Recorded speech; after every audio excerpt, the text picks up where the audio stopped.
Pink Cloud, 54, and all this whole thing, this is Pink Cloud Radio. And the disguising value of everything comes into appeal. Really, there's no disguise here. That's why I like doing this. It's not really a disguise, it's what I am. And I think that what makes it more realistic. I'm not hiding anything. It makes it worse, because it makes it very easy for people to just fall into traps. And just listen to this and believe every word I say, or act like I'm rebelling or complying. This is just a little introduction before I start. Because I'm starting to get the idea, as with my grandmother, Mama Mina, that, you know, when somebody disagrees with you, when I disagree with my grandma, for example, she sees it as I'm trying to just disagree with her. That's my first action. That's my reason why I'm disagreeing with her, is because I want to disagree with her. Actually, it's not that. I'm the philosopher of my family, as she calls it, so that means my philosophy may not be like hers. And she's not accepting that or tolerating that. She thinks, no, he's just trying to disagree with me, that's it. As with anybody else in this world who doesn't get their way. All they think is, no, it's a personal attack on me. I'm sorry, I mean, my whole life is not about you. I apologize so much. At your age, nobody should be disagreeing with you. At your age, I don't give a fuck what kind of age you are. You deserve for people to disagree with you. You have to accept that. Nobody thinks in I don't think in two sides. I think in more than that. In fact, I've got rid of the two sides, rebelling and complying, and I've initiated the fact that my life is my life. It's not yours. I may be dependent on you, but it doesn't mean I have to be like you. Yes, I'm dependent, but I would be dependent no matter how independent I am. I could be as independent as I wanted. I would never be independent. Not with how the world has been built around me before I was born. I was born in 1986. Not before ever the human was born. So I have no way of saying what kind of power can be over me. So let me have some initiating value in who I am as a character. Because that's all I got. If you don't want me to have that, then you don't want me to actually be your grandson. You don't want me to be your son. You don't want me to be a brother. Anything else you consider me as. Because all you're doing is putting me down because, oh, well, you don't want to be like me. Oh, I'm sorry, I don't want to be like you. I'm sorry that devalues who I am to you. Or makes me a bad person because I don't want to be like you. I'm very sorry that's a bother. You know, at your age, nobody should be doing that to you. Well, maybe at my age, nobody should be doing this to me because this is the only way I could grow up. People say it's harder to grow up in this society, but no one lets you. So it is harder to grow up in this society because everyone is disallowed from their two-sided illusion of what the world is. Good and bad, bad and good, whatever you want to call it. And that's what I'm going to talk about right now. Choosing arrogance over love. As in the disapproval of people or your own life choices and judgments of family and such, meaning more toward you than your own happiness minus everyone else's. At the end of the day, people who are not happy when you're happy, when you have happiness, when they're not happy and they try to disapprove it or call judgments on it, there is going to be a timid line that you have to agree with, that you have to fight for something without approval, without looking for approval from that person that disapproves, or judgment. You have to stop looking for that judgment or stop accepting that judgment to a certain extent. If it's inside the family, you just let it go. That's what I've done. Because I'm just tired of having to say, hey, but I don't stop saying it. I just say, hey, my end of it, I can just tell you this. I'm not going in, talking with my grandma. I wouldn't waste the time sitting at a table, doing something, talking to somebody that I disagree with if I was just trying to disagree with them. I would actually try to explain, hey, I have a different philosophy than you. Understand that, understand that, understand that. But if you don't want to, how the fuck can I teach you anything? This is the bullshit of what most people's generations now think about. Well, I'm young, I could do anything I want. Then don't expect me to be in your life. If that's how you feel. Fuck you, you don't need me in your life. Because I should be anything you want. I should be everything you want. Not in that egotistical, I have pride, I have ego sort of thing. Fuck that. If you're afraid to be with me, that means you're always going to be afraid to be with me. No matter how old I get, no matter how old you get. But if you have no other centrifugal matter that comes inside your mind that clears that up, then what you're doing, you're choosing arrogance from somebody else's life or your own mind that means more to you than anybody else. No one else has created a bigger thought of that. Because see, this is the thing about most people's ideas of love. Love has to initiate some kind of guidance signal for everybody else in that person's life if they're disapproving or judging it. No, it doesn't. It has to initiate some kind of value to you first. And if it means that much to you, it's not about them fighting for you and your cause in your life and what you see around you within your family, within your friends. If they're not appearing to have any happiness with what you have, then what does it matter? You've already gotten their answer. If those people mean more to you, then you honestly have no sense of what that other love means. And you don't want that love. It's choosing that arrogance over love. And that's where, that's where you have to at least give up. If somebody disagrees with your love, disagrees with your apparent life, well, then you know why, I can honestly tell you that I've never stopped something because of somebody's disapproval or judgment of it. In fact, that didn't make me go for it more, but I think in a lot of ways it made me think like, well, what the fuck? You've already shown that. You're judging me, you're not judging them. That's where it stands. And honestly, that's where it's always going to stand. Well, you don't know how to pick things, you gotta wait for me to pick something for you. No, fuck you. If I was going to rebel against you, I would have done so a long time ago. I wouldn't be sitting at this table. I don't think I'd even come to this wedding to see you, Mina, if I honestly was just trying to disagree with you. I have a different philosophy than you. Accept that. That's a reality. It's not going to change. I'm going to change from you, but I'm not going to change for you. There's a big difference. And I changed from everything in my life, but I'm never going to change for something. Because that doesn't mean anything to me. It doesn't mean anything to me to hear you say that. Oh my God, at your age, somebody disagreeing with you? Oh, poor baby. What a poor baby. Somebody so strong is such a poor baby right now. Wah, he disagrees with me. But I have. You already know I grew up with my own philosophy. I didn't grow up to teach your philosophy. I grew up to teach my own. I apologize if that interferes and inhibits your abilities in life. That I don't agree with you. Well, I grew up my children to be... Well, you didn't grow up your children to be like you. If you did, you failed. Because they aren't like you. They're a little different. And you should be proud of that too. But you're not. You sound like a sissy baby. People disagree with me. Wah! So what? How many more of the people in this world can you have talked to in your lifetime that disagreed with you? So what? Didn't seem to bother you then, but right in the home? Oh, it does. Because, you're dependent on me, so, it matters if you have a different view than me. No, it doesn't. It shouldn't. You should see me the exact same way as you see somebody else across the street. And say, oh, Marcello has a different philosophy, but he's my grandson, I love him. That's all. It should be nothing more, nothing less. You could hear my philosophy, and you don't have to be like, oh, well, he's just gangplanking and just trying to disagree with me. No, I'm making you tired because you don't agree with my philosophy, not because of anything else. It's not because I personally am I'm going to have a stroke because I want to disagree with you. No, it's because I personally disagree with you.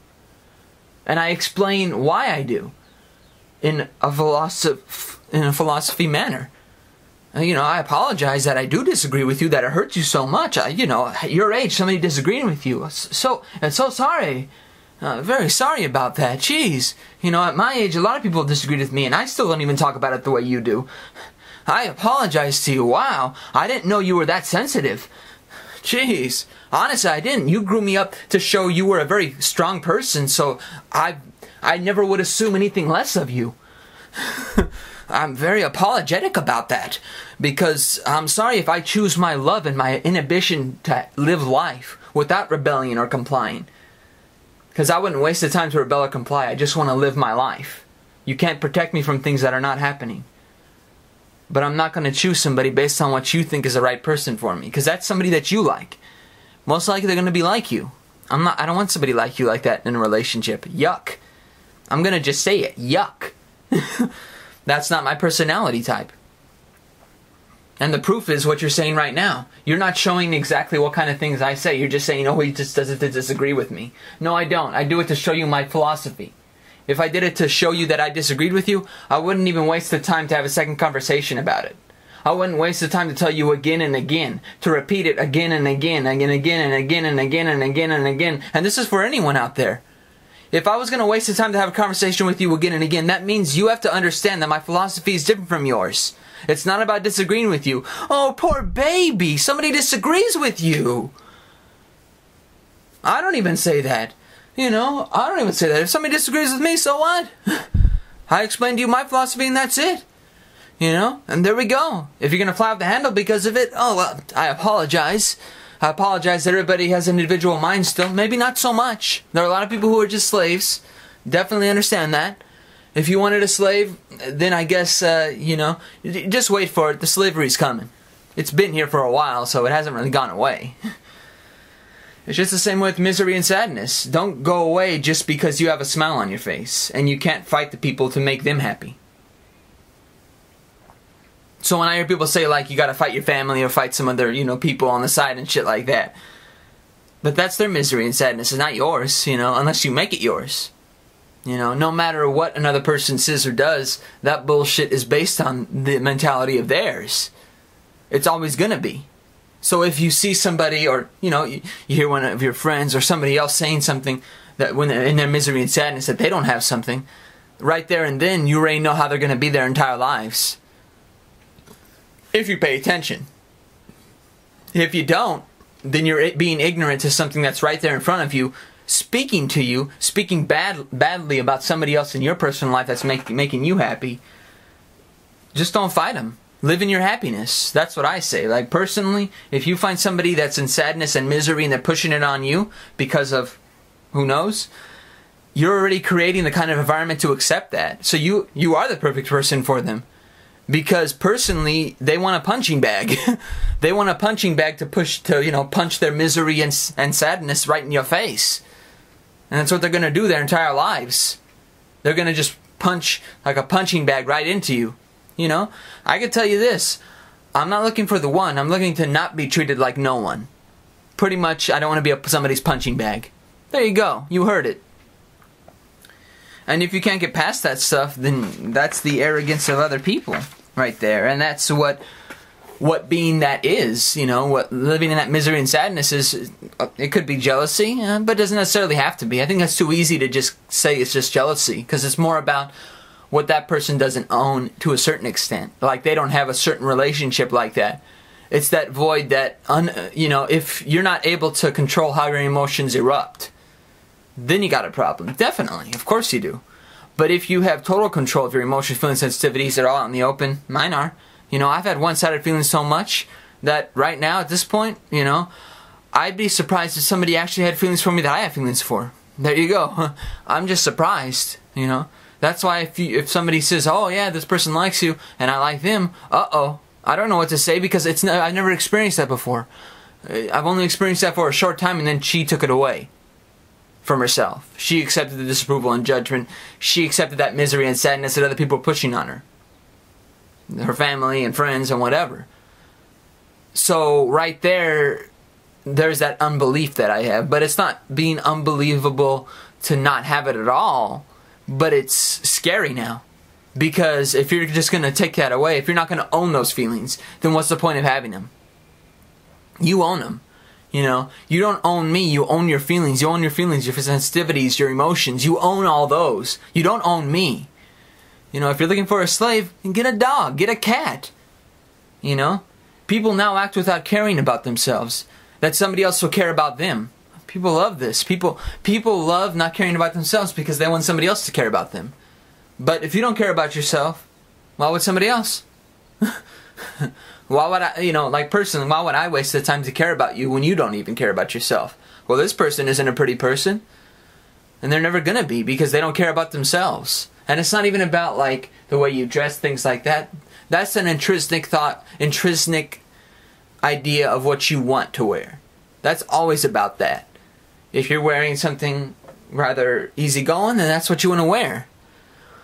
But if you're talking about how you think, how you care about yourself, and you don't, then right there it's going to show off, you know. And it's an idea of, like, putting yourself in that position of lower power, you know.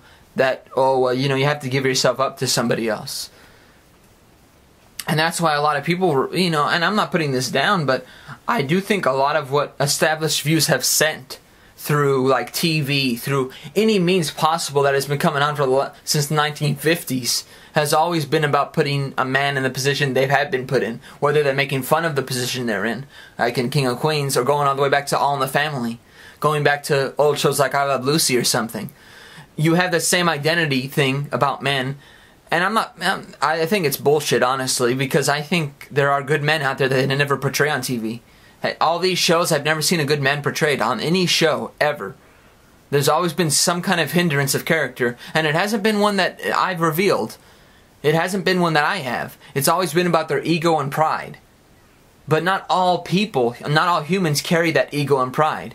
They never show those kind of people because they can't get into the business. If you don't have ego and pride, you can't get into any field in the world. That's what I know. I know that because I don't have any ego or pride.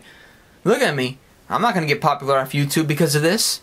I'm glad that if any of you are listening, I'm glad you do. But this isn't anything unless you make it matter. Unless you make yourself matter. And then maybe it'll matter. It's not about having the glass full, a glass empty, bullshit like that, which a lot of people keep saying because they want to pontificate some kind of rational metaphor to keep themselves alive. All you need is yourself, your character. You don't need to worry about what your friends think, what your family thinks. If there's an identity crisis that is based on somebody else, you don't have an identity then. You don't have an identity of yourself. You can't. Because if you have to wait for somebody else to scapegoat it, to put it into place, you don't have a character of your own. You never had. Because if you have to wait for somebody else to develop it for you, then what's the point? You shouldn't be created for somebody else. You should be created from everything around you. Then you create yourself. There are a lot of things that in my lifetime I barely realized how much it has affected me. But it's awesome that it has. Because I see more about myself because of it. And I think that's what it means when a lot of people now act without caring about themselves, because they are waiting for someone else to care about them. They're waiting for somebody else to care about them, yet that in itself shows a reluctance to really be in a relationship, and to honestly be in a relationship that would be equal. That wouldn't be an equal relationship, because if you're waiting for somebody else to care about you, when are you going to care about them? When are you going to care about yourself? It's not even about you being selfless. You're now being selfish about something that you can't have. You obviously know what care means because you're waiting for it for somebody else, and you would know what it is when it happens. So that means that you have the ability to care about yourself, but you don't want to. You're not allowing yourself to, because then, well, what if I don't want anybody? What if you don't? What if you don't? It's the same story I can think about for myself. What if I don't want to get married? What if I'm alone my whole life? So what? It doesn't mean anything. And it shouldn't mean anything until it does. When it happens, when the relationship happens, when a friendship happens, all those things should matter when they happen. If they don't matter when they happen, they'll never matter. That's why you have to care about yourself, because if you don't, that means nothing matters. And that means that when you get something, nothing matters still. Even if you got what you wanted, nothing matters, because you still have that ability to think that way. And it won't go away because somebody's caring about you. It's you who's thinking that way, not them. It's not the other person coming to you that says nothing matters. It's you that's saying that. And it's desperation to vilify with any sort of facts. Controversy against what is true. There's this vilification that everybody does to hurt anyone. Any sort, without any facts at all. You just base things off of the illusion of assumption. He must have done this. She must have done this. I never even do that, but I honestly know when the key ingredient has been done. I know when irritated sarcasm happens, it's over. The friendship, everything's over. Because at that point, all you are doing is treating that person like a punching bag. There's no vilification at that point. You've shown it. You've shown what I, maybe assumed at a point and didn't even take advantage to use it against you. You've now made it desperately true. Because you can't live the life without making fun of that person now. Without making fun of that person now. That's what vilification is. When you have desperation to vilify somebody, you vilify them no matter what. Even if you're wrong. Even if you know you're wrong and you don't want to change your attitude about it.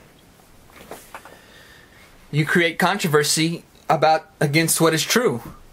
You know, you created controversy about it, like, oh, Marcello should have known better. At times where I've had past, you know, acknowledgments with other friends, with other people in my life, where I've had a good connection with them, and then they broke it down because they couldn't take me thinking differently. Well, I'm very sorry, you know.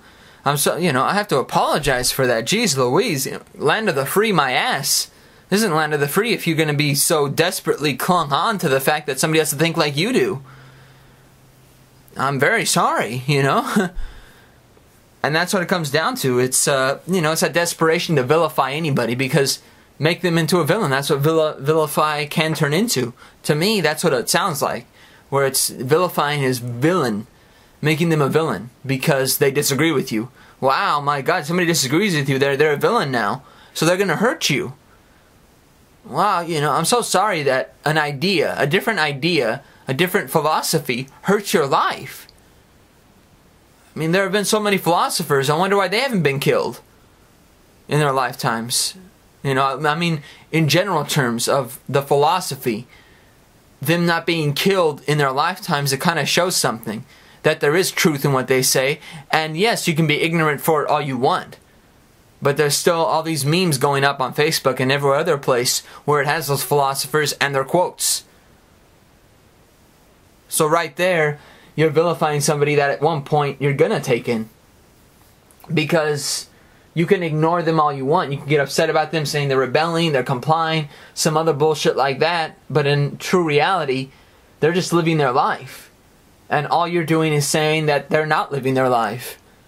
But just because they're not living like you doesn't mean they're not living their life. They're not living the life you will. And you do. But not everybody's... In fact, nobody lives the same life. Nobody will. And it's just like Apocalypse Now, the morality clause, you know.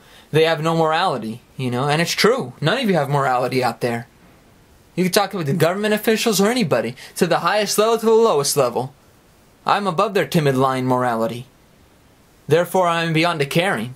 In the same way they supposedly care. You know? They have no morality. Look at what you do every day. Look at how you treat people that actually treat you good. Is that morality? No. That's not. But that's timid lying morality. That's being used to placate the world. That's been placating the world for generations to go. That have been doing from the past to now. That's why people say people have no morality anymore. Yeah, because we've seen the illusion of it. We've seen the illusion of morality. The illusion of what things it can cause. The wars it can cause. The disagreements with not acceptance that it can cause. That it has caused for generations. For generations and generations and generations. Since probably the caveman. Caveman was probably better freedom than it is now.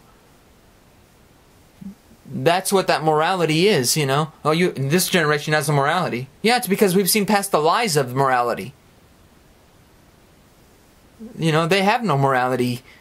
You didn't have no morality in your lifetime. Look what you did to other people in the world. You call that morality? I'll take it back. I don't want morality then. Because that's timid, lying morality.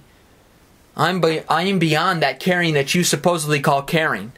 That's not caring about people, to tell them to change. That's not caring about people to almost commit genocide to the Native Americans because they didn't agree with you. That's not caring. That's not morality. That's you wanting your way. That's not morality. Morality isn't about having your way. Morality is about acceptance. A lot more than anything else. Real morality is about acceptance. And not destroying somebody because they don't agree with you. Now, working with each other, that's a great thing. But it hasn't happened yet. Mostly because of morality. Mostly because of the morality play that's been going on for generations. To say somebody's bad. You know, if you have to put somebody down and say, you have no morality, and you have to make them feel bad, you're worse than them. Because if you have to make them feel bad for not agreeing with you, then that's not morality. You're basically saying, I can't accept you for who you are. You have to think the same way I do. That's morality. No, it's not. That's not morality. That's you being an asshole. That's you being an asshole and saying, I can't accept this person for who they are. So I'm going to make them feel bad for being themselves. Wow, you're a very moral person for doing that. What a moral person. You know, you take the time, you give them a chance to change for you. Or you go kill almost all their race. Oh, what a wonderful person. Slave them up like the blacks. Woo! Man, what a nice person, you know? Woo! You know, could have worked it all together. Instead, no thanks. You didn't listen to what we could offer you, so we're gonna put you away for good. Kill you, make you a slave, whatever. It doesn't matter because we're all slaves now. And all those things about race and class won't change a damn thing about what you're gonna see. Because we've accepted the morality of the same people that brought it to us to hurt us, to kill us, to enslave us before. Nothing's changed. The only thing that changed is we accepted it. We've accepted that we get acceptance this way. Yeah, this is the way we get acceptance. Woo! I feel so accepted in this world. Man, my God, I feel so damn accepted in this world. What morality can do to get people to accept you? No, it makes everybody the same. A robotic automaton. What an accepted person I am here. Woo! Like Apocalypse Now, you know? As I said, you know, therefore I am beyond a caring. And beyond a caring in that same way that they would. Because, you know, people can say, man, what a devil you are, you know, for thinking the way you do. Yeah, damn, I'm such a devil for accepting everybody. Woo! Damn! Shouldn't accept everybody. Well, I have no right to not accept anybody. There's nothing... Unless I would be like the son of God or some other bullshit like that, I have no reason to not accept anybody. In fact, I would be doing worse by accepting people. Or by not accepting people, I guess you should say. Because I have no right to do that. In that effect, that's where this whole blame game starts, is that people say, well, we got to put God in our own hands. No, we don't. You got to take God out of your hands. Because you can't be God. You certainly aren't God. Look, I'm sorry, but everything that's happened since so-called God has created the world ain't God-like. I don't see a God in any of this. I'm living in an apartment. I don't see a God in any of this. And I wouldn't want to. I'm glad I don't. I'm glad I don't look at this and idolize it. Because this stuff is bullshit. You know, this ain't something that I care for. And it's the same idea that goes by unavoidable about like labels like followers and leaders. They're just followers and leaders. Labels are just another answer to not take responsibility for your own life, and they are. That's all that really is. That once you start using like followers and leaders, you use that stuff. You know, a lot of people have used that. Like, you know, they've said that 1,000 times over. I've heard people say like, "I'm just a follower." "Oh, I'm a good leader." Things like that. They'll keep saying that, but it's just so they don't have to take responsibility for their own actions. A leader doesn't necessarily, and a follower, they could say all they want that, you know, I'm a follower. You know, well, if you're a follower, then basically you don't want to take responsibility for any actions at all. If you label yourself that, woo, you are worse off. At least a leader admits that they lead people to bad things or good things or whatever they lead them to. But a follower is even worse. And a leader's even worse in a lot of ways, because if a leader's going to do that, not much of a leader, you know? Because if a leader knows, if a real leader makes everybody else a leader. They don't just say, I'm a leader. They help everybody else become that leader too. By themselves, in a lot of ways, being that individual that we're supposed to be.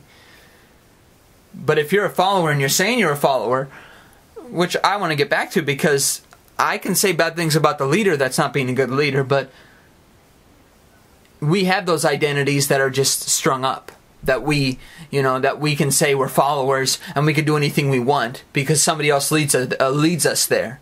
We just follow there. Yeah, but you follow who you want. So technically, you are a leader. You're a leader of who you follow.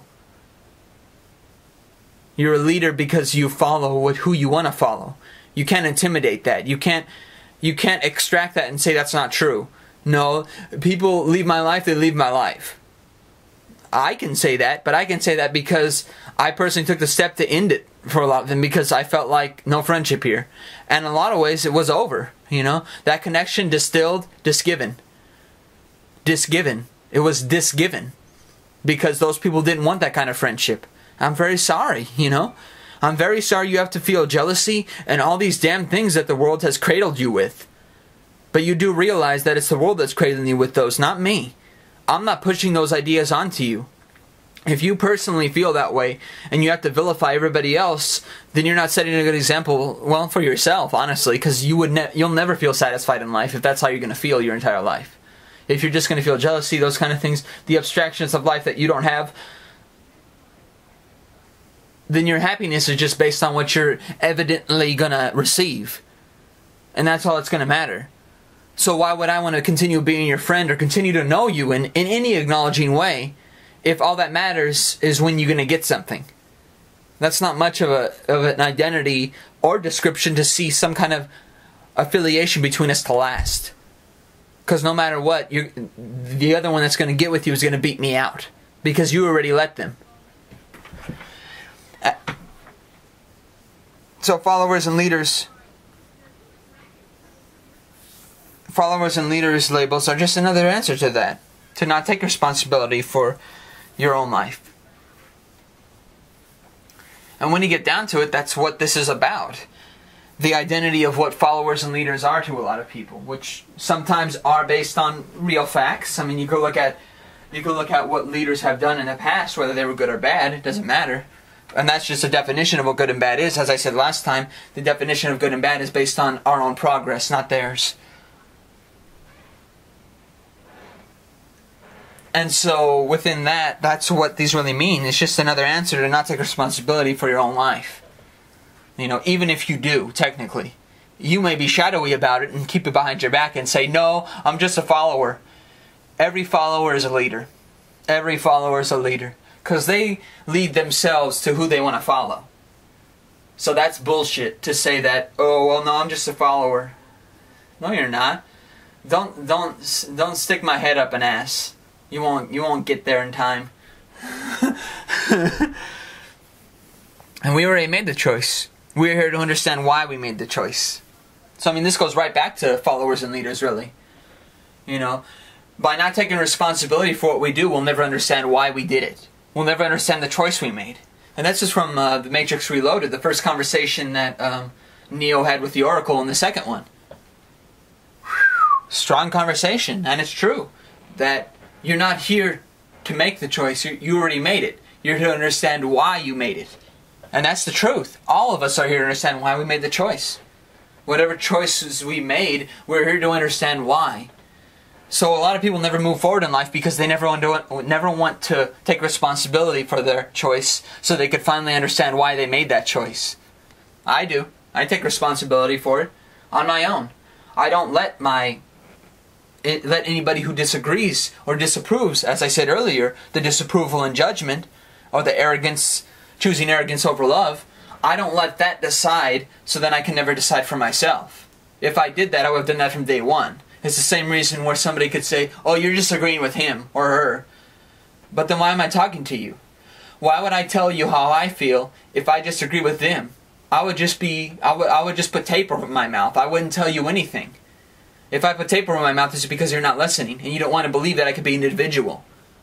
But if you don't believe I'm going to be an individual, how do you have any idea of which way I could be an individual? How do you know what you offer me can even change me to be an individual and to be independent? It can't, because you don't even believe I could be independent. Right there and then, if you're allowing yourself to be that victor for somebody, to be that strong wall for somebody in that way, not in the other way where it's like, you know, you're treating them with great care and you're saying, you know, I know that you need some more independence in your life. I'm talking about the kind of wall where you're an asshole about it. Yes, I've said it. You know, we already made the choice in our lives.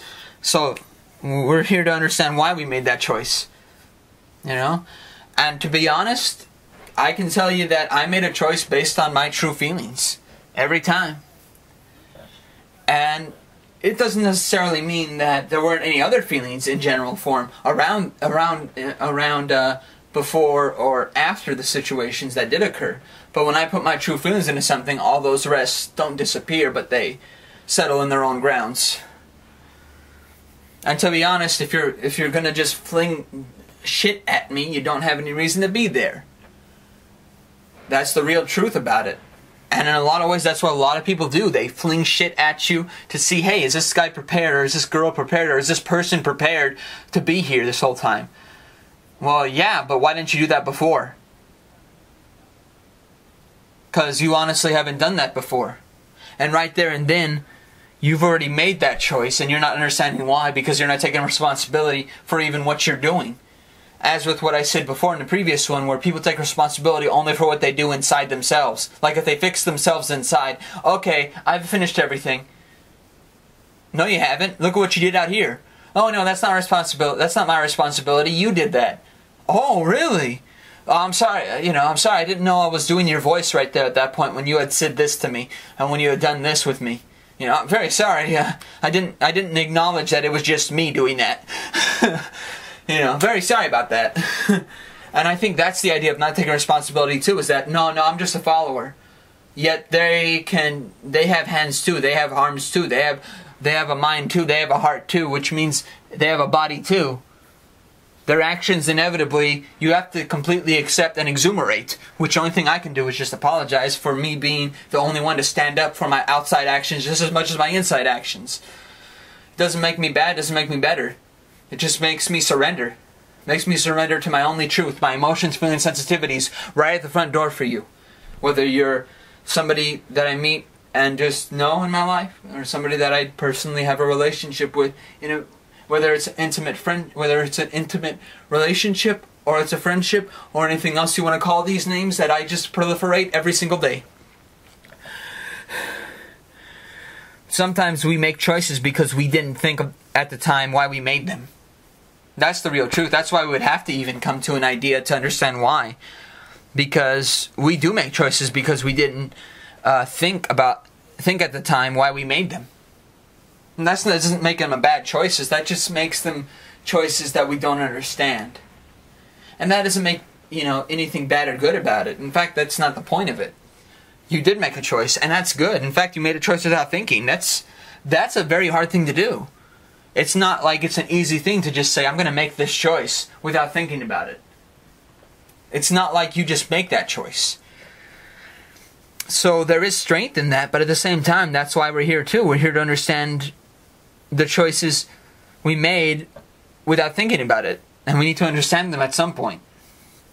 And we need to spend the time to understand why. Until you want me to be something special, I'm just a human. It's true. It's very true, It's an honest thing. I mean, it doesn't necessarily mean that I'm going to be something special in that way of like, I'm something special. Where I'm going to be like, proliferating it and bringing it out every single day and saying that I'm special. No.